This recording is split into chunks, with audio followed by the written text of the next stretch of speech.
American philosopher John Dewey, most known for giving us the Dewey Decimal System at the library, but who was really actually a philosopher of education, once called the Alexander Technique a prerequisite for all other learning.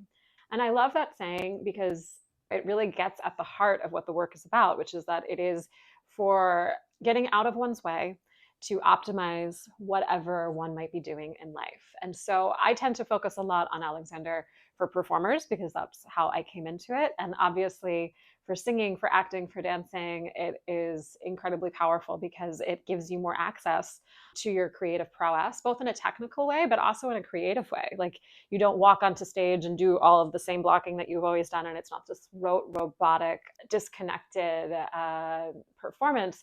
Rather, it's really in the moment. You're living truthfully under, imaginary circumstances, as Sanford Meisner would say.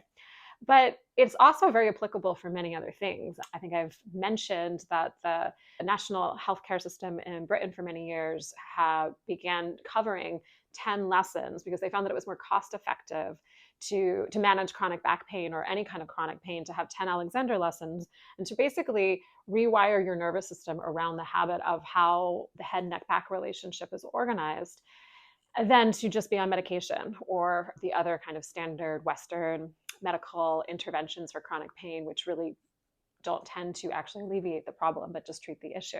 It really is for anyone who is interested in doing what they do a little bit better. Many of us are stuck at desks all day, every day, whether you're a lawyer or you're an engineer or even, teachers who are up and down. A lot of times we're using chairs and furniture that really isn't ergonomically designed.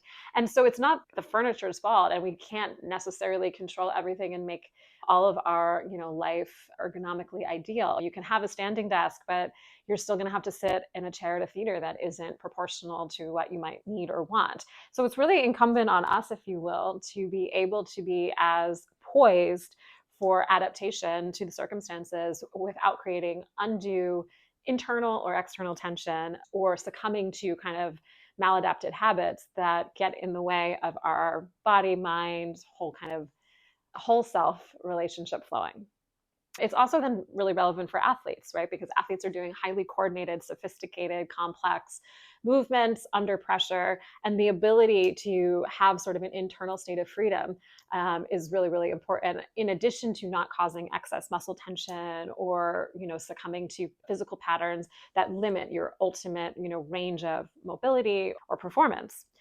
So, yeah, the Alexander technique is super relevant if you're a human who has to human.